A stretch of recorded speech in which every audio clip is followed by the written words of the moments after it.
Okay, go ahead.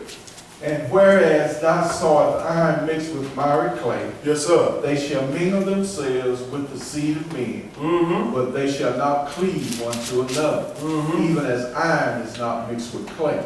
Iron don't mix with clay. Meaning that always gonna be like a little war in between until this man come up and run the whole world in this tribulation period. Go ahead.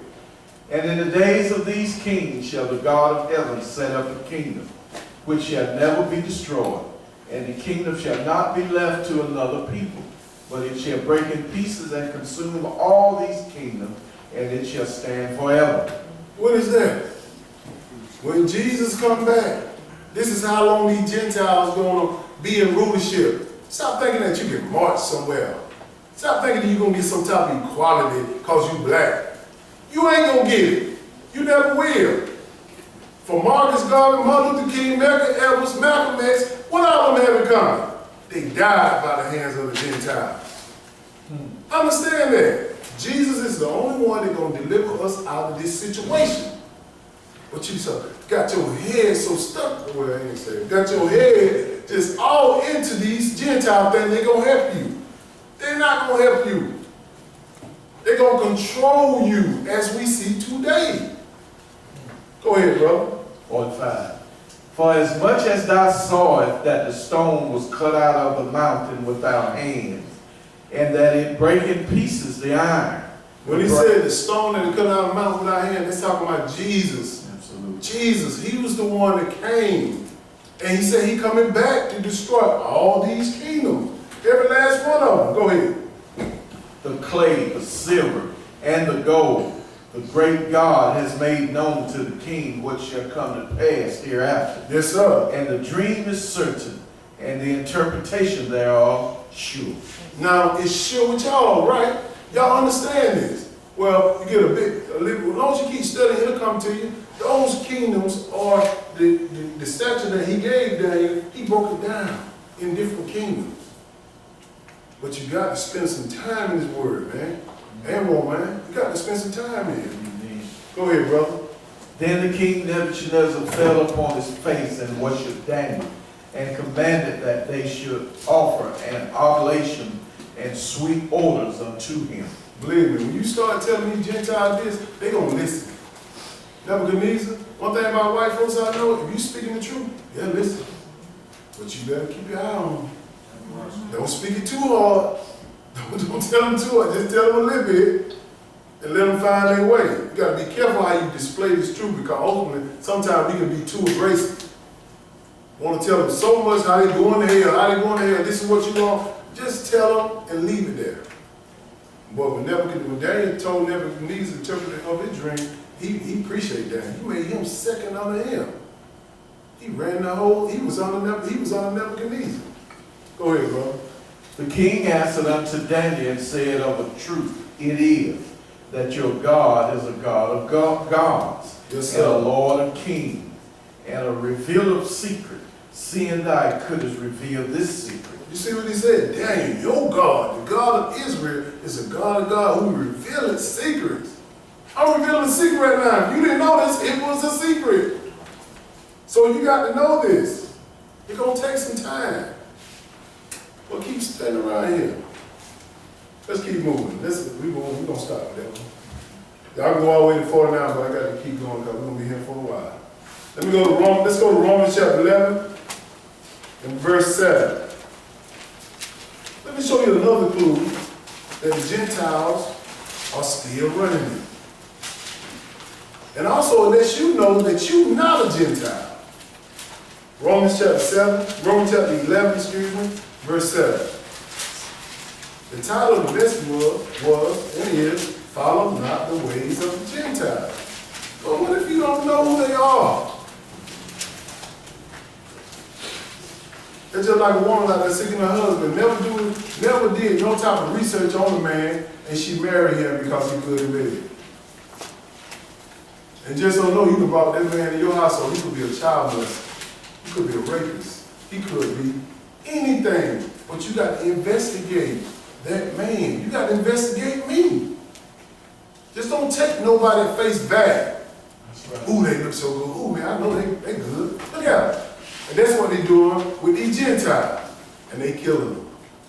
Killing them spiritually. Well, you know what I mean? Spiritually, they taking them to the lake of fire. You don't take me. Do what you want with it. I'm doing my job. I'm going to give it to you.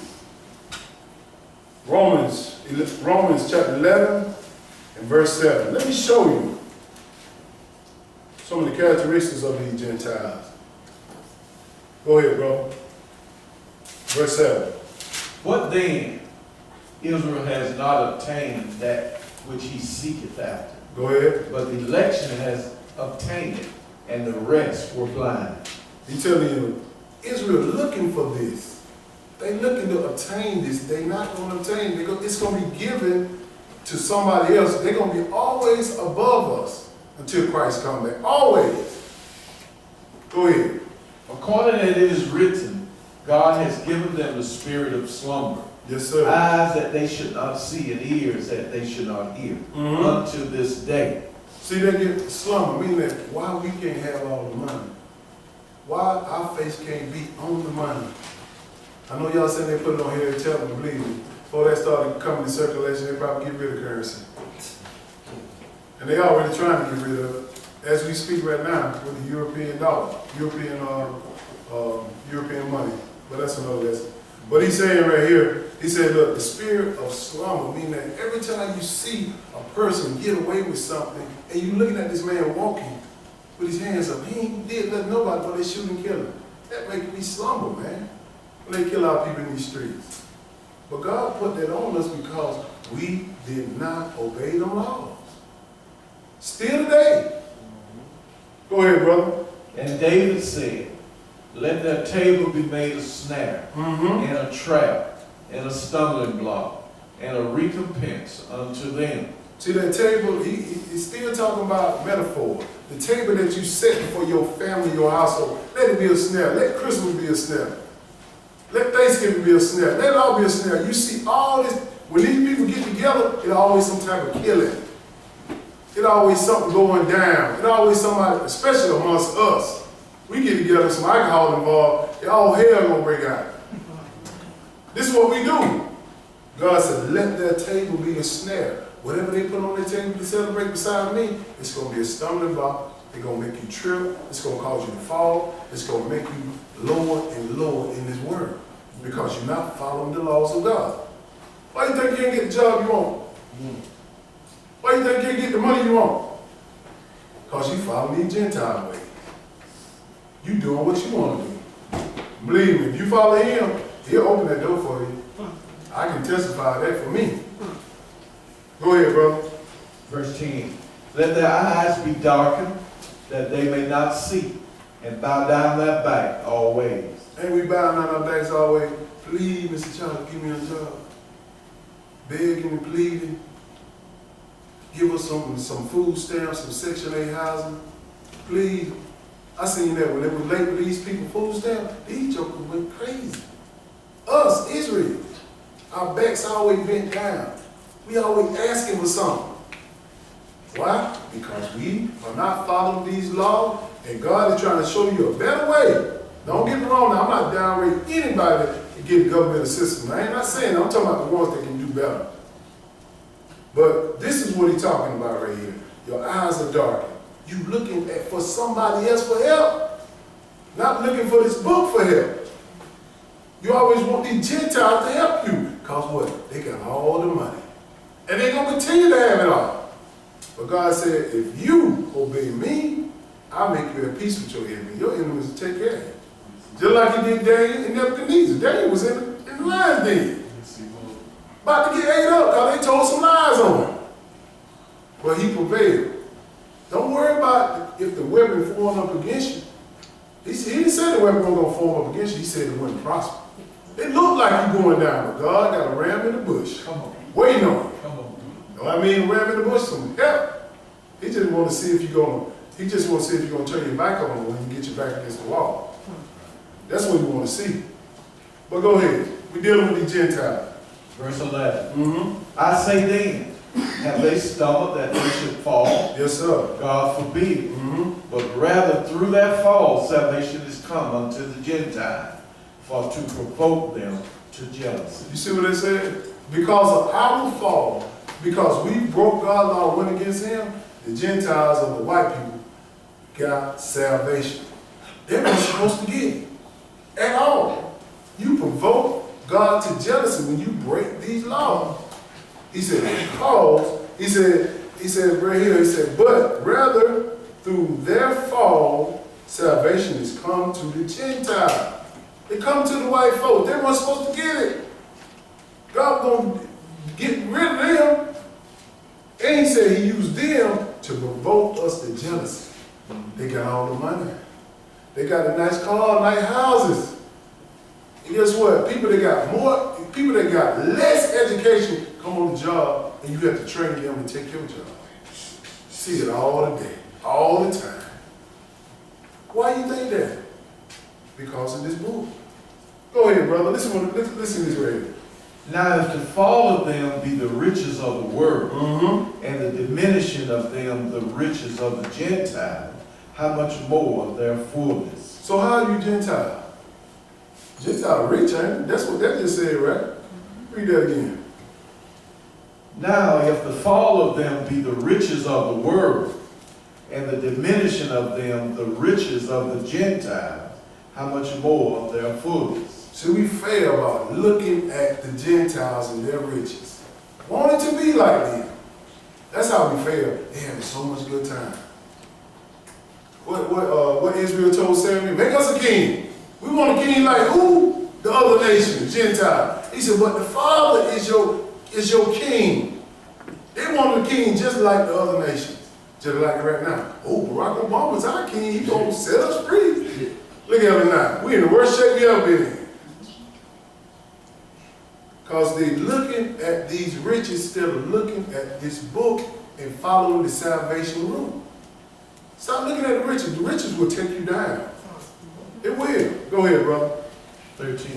Uh-huh. For I speak to you, Gentiles, inasmuch as I am the apostle of the Gentiles, I magnify mine office. I tell you, who controls the stock market? Do we control it? Who controls the money? Who faces on the money? Gentiles.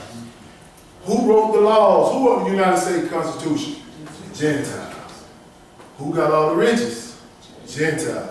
Who is this right here? It sure ain't us. They told me all my life, you a Gentile, you've been grafted into Israel. That's how we got salvation. I was like, brother, I ain't none of my people rich. Y'all, some of your folk rich. Raise your hand if your people rich. Nobody people rich in here. And believe me, if they rich, watch how long it takes for them to lose it. Look at all the basketball players, football players. They can be rich for a little while because they didn't follow this. Let's keep moving. Let's go to Ecclesiastes chapter 5. Book after Proverbs. Proverbs. Ecclesiastes chapter 5 and verse 9. God does not want you to just continuously seek after these riches of the Gentile because it'll take you away from him. And believe me, I was a big seeker. I was trying to get rich, bro.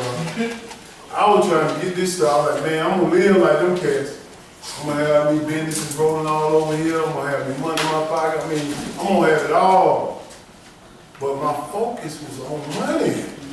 It wasn't on God. It was on money. Come on, brother. And like I know, when Israel gets some money, they go crazy. Wait till January come out on taxes come in. Wait till they come out. They're going to eat up the whole Albany. They're going to buy all the J's. They're going to buy clothes and everything. Cause we balling. I ain't going nowhere today.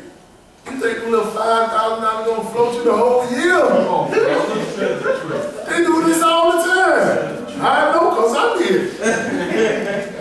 I ain't beat myself out.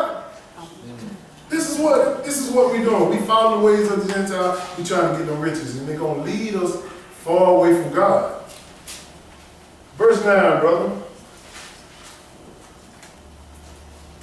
These are devilish ways, man. They worship Satan. And his money is a bargaining chip. You'll find out. Go ahead, verse 9. Moreover, the profit of the earth is for all. Mm-hmm. The king himself is served by the field. The profit is for all. Ain't nothing wrong with profiting. Nothing wrong with it at all. God wants you to have these things so you can take care of your family. I'm talking about these folks want to be rich. Have money on top of money. You know, if you get a lot of money, something's going to go wrong. Especially without this knowledge of this book, it's going to go wrong. Right. Believe me, you're going to try to sleep with everybody. You're going to try to buy with everybody. You're going to try to do it all. You can fall on like, hey, I got God in my pocket. Shit, I got money. That's right. I don't need him. That's right. That's right. This is what they do. Listen to what God said right here, verse 10. Go ahead. He that loveth silver shall not be satisfied with silver, nor he that loveth abundance with increase. This is also vanity. He said you would not be satisfied with this money. I mean, some of the stuff I got, and when I got it, I was like, man, really? I thought it was supposed to make me feel a little better. But it didn't. It brought a lot more pain. The riches of the Gentiles. Go ahead. When goods increase, they are increased that eat them. Yes, sir. And what good is there to the owners thereof, saving the beholding of them with their eyes? Go ahead. The sleep of a laboring man is sweet, whether he eat little or much, but the abundance of the rich will not suffer him to sleep. What does that mean? When you got so much money, but you got to get the time. It won't suffer you to sleep. It won't. Because you got all this bread in your pocket. Man, I got to go to this party. I got to go to this vacation trip. I got a vacation home, this place. You so busy with all this money, you ain't got no time for God. You can't sleep. That money burn a hole in your pocket. And y'all see this, like I said, around tax time. These crazy jokers go crazy. Lose their job, staying out of work. So they got $5,000, maybe $10,000. Come on, man. They can't sleep because they got it in their pocket. Go ahead, brother. Verse 13. There is a sore evil which I have seen under the sun. There's a sore evil. When you love money more than you love God, it's evil. Go ahead. Namely, riches kept for the owners thereof to their hurt. Riches kept. Riches kept. Like that man in the New Testament that built them barns, said, I got so much money. He built them 2 barns up. He said, I got all my stuff in the barn, all my riches, all my money. God said, tonight, brother, you're going to die. That's right. You got all these riches, but you're going to die tonight. You ain't even got your salvation right with God, but you got a lot of money in your pocket. I ain't never seen a bricks truck go to the grave with you. And believe me, if you put some money in that grave when they bury you, the mama take it, come back and get it. You can't take nothing with you. Nothing. Go ahead, brother. But those riches perish by evil travail. And he begetteth a son, and there is nothing in his hand. Those riches perish. They're going to perish. It's not going to last. For one thing, God will come out and burn this whole system up. He's going to destroy it. Yes. Go ahead, brother. As he came forth of his mother's womb, naked shall he return to go as he came, and shall take nothing of his labor which he may carry away in his hand. Y'all heard this, I done heard this so long. Naked I came in this world with nothing, and I'm going to leave out this world with nothing. You can't take nothing with you. So the substance that you have benefited toward the Lord, toward God, so you can have eternal life in the kingdom. Because all this stuff right here, riches, it's going to burn up. It ain't going to profit you nothing. It's going to give you a little, look what Jeff riding in. Look at the house he got. Then all of a sudden, you start looking more at the materialistic stuff than God. I got this right here. I got to work 7 days a week. I can't take no days off because I got to keep this image up. That ain't how God wants you to be.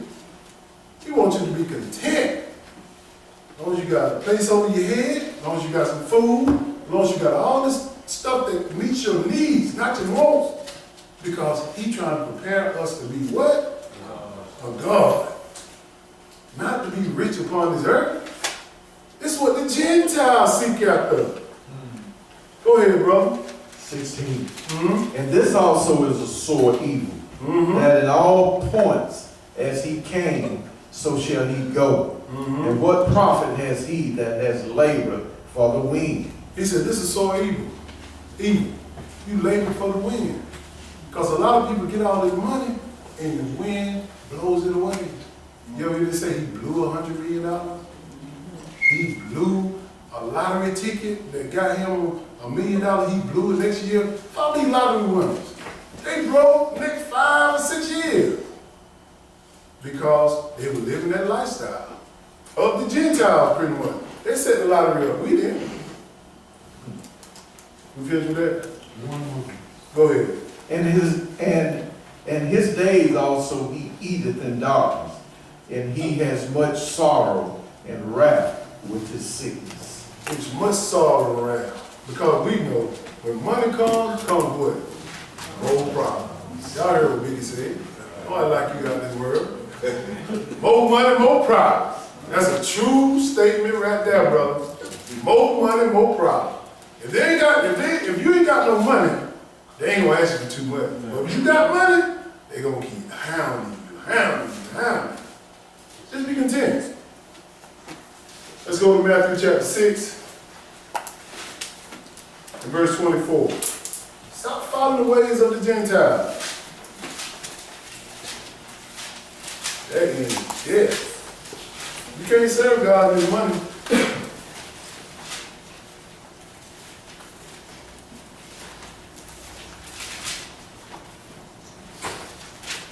You see people in the world who get this information, they get this knowledge, and they try to balance God with their finances. You can't balance God with your finances. If he say don't do it, don't do it. Period. If he tells you not to do it, you say, well, I got to go where? Do you really? I got to go do this. Do you really? A lot of people can take a lesser paying job, but they won't. They would not sacrifice. And believe me, I had to take a lesser paying job in my own business. I had to stop working on the Saturday. Take them holidays off. I said, oh man, I'm doing my business, folks ain't gonna understand this. Y'all see how I do it. I don't worry about no clients. They keep coming. And I'm not bragging. I left all that in his hand. I stopped. I said, ain't gonna, it took me a couple of months to do it, to make sure I had my faith in. And once I stopped it, kept rolling. It ain't about me, it's about him. I'm just using this as a testimony for y'all to understand. I've been there. I know it. I know you're proud. I know him. Making $666 every month. And you got a $225 rent, $226 car note. You ain't paying no light bill about no food. Struggling. Trying to make it. So don't look at me like, oh, he got it made. Find out where I came from. And it took a lot of faith to do what I do. Verse 24, go ahead, brother. No man can serve two masters. No, sir. For either he will hate the one and love the other, or else he will hold to the one and despise the other. You cannot serve God and mammon. Mammon is money. You can't serve two. And believe me, if you love money more than you love doing what the word say, Satan got you. That's the way of the Gentile. But I mean love, like you would sacrifice your salvation for money. God understands, no, he won't. Go ahead, brother. Therefore I say unto you, take no thought for your life, what ye shall eat or what ye shall drink, not yet for your body what ye shall put on. Is not the life more than meat, and the body than raiment? You know, some people get depressed because they can't find the right clothes to wear. Or they can't eat the right kind of food. Everybody else going to the steakhouse, going to Cheddar's and all this stuff. I still got to go eat off the dollar bill at McDonald's. You full, ain't you? That's what they tell you, full. That's what everybody trying to do. Go get full. I don't care if it's a dollar burger or I get a steak. We both gonna reach the same destination. Full. That's it. That's what he's telling you. Don't be concerned about what you eat. Stay within that dietary law now. Don't get it twisted. I'm talking about the dietary law. Don't be eating no swine, no shrimp, and all that stuff. Stay within that. Go ahead, but I gotta make sure that is clear. Verse 26. Behold the fowls of the air, for they sow not, neither do they reap nor gather in the barn. Go ahead. Yet your heavenly Father feedeth them. Talking about the birds. They don't go and plant no fields. They don't go plant nothing. They eat every day. He take care of them. Absolutely. Go ahead, brother. Are ye not much better than they? Are you much better than that? You God creation. He gonna take care of it if you follow him. Go ahead. Which of you by taking thought can add 1 cubit unto his statute? And why take ye thought for raiment? Consider the lilies of the field, how they grow. They toil not, neither do they spin. He said, why do you take thought for raiment, meaning clothing? Because I got to have it polo, man. Shoot, I got to have this Lacoste. I got to have me some J's. I got to look right. People take thought in that stuff. I'm one of them too. But I have to make sure I get my mind right. Make sure I take care of the business of the Lord first before I can start thinking about it. Ain't nothing wrong with having nice stuff. But when you're working just for that, Come on. that ain't gonna end up nowhere but to the lake of fire. Because you gonna keep wanting this stuff. These folks keep inventing this stuff every year bigger and better. And guess what? It got a bigger and better price tag on it. Sure. It got a bigger and better. Believe me, I started shopping on the out season. Go ahead, brother. Verse 29. And yet I say unto you that even Solomon in all his glory was not arrayed like one of these. Go ahead. Wherefore, if God so clothes the grass of the field, which today is and tomorrow is cast into the oven, shall he not much more clothe you, O ye of little faith? Just a little faith. God take care of the grass of the field. He clothed it. You ever seen a lily? It's beautiful in their season. He said they were more beautiful than Solomon clothes. And he take care of them. The flowers, the grass, all that. But we have a little, you a little faith. Man, I ain't got nothing new to wear. You got a closet full of clothes. No, I can't wear that. I wore that last Saturday. I can't wear that. I wore this last week. Come on, man. You taking too much thought into this. As long as you got some clothes on, as long as your belly's full, that's all it takes. Get here and get this word. Period. Go ahead. Therefore, take no thought, saying, what shall we eat, or what shall we drink, or whether shall we be clothed? Don't take no thought of that. Why? Go ahead. For after all these things do the Gentiles seek. See? Who trained you to think that way? Gentiles. Them commercial. It's so commercialized. Look at this diamond ring. You need to buy your wife this. Your wife's sitting there looking at that diamond ring. Ooh, sure, I sure. That pretty, ain't it? Yeah, that's real pretty. In other words, she's telling you, I want that ring. And you working all that doing overtime trying to get it. And you leave the Lord trying to get that ring. The Gentiles seek after this stuff. Well, that steak sure look good from Ruby Tuesday. No, you got to put some groceries in the house. Well, we gonna go spend this money right here. I work a little more overtime. The overtime is on the Sabbath. So you sacrificing the law just because you can have a steak, they're gonna last maybe how fast you eat? 30 minutes? This is how we sacrifice this stuff. Why? Because the Gentile teaches us. It's commercials on TV. They commercialize your mind. You got to get this to be happy. You got to have this to be happy. And when you get it, you're like, man, I feel worse off because I done spent all my money on something they're going to tear up. All the new cars. Go ahead, bro. For after all these things do the Gentiles seek. Yeah. For your heavenly Father knoweth that ye have need of all these things. Yes, sir. But seek ye first the kingdom of God and his righteousness, and all these things shall be added unto you. See what I'm saying? He's going to add these things to you if you seek him first. And when you believe me, when you get at this point of seeking him so much, you're like, it don't matter. I tell them all the time, I can ride in a brand new car, truck if I want to. Y'all see what I ride in? Old truck. It don't matter. Sometimes I get in my mode like, hey man, God, I need to get me a new car. For what? For what, really? For what? This put me more and more in debt. This is the things that Gentiles seek after. This is why you think the way you think. Because these Sunday churches covet these Gentile ways. Get your stuff. All this fun, we're going on vacation. We got all these different type of events we doing.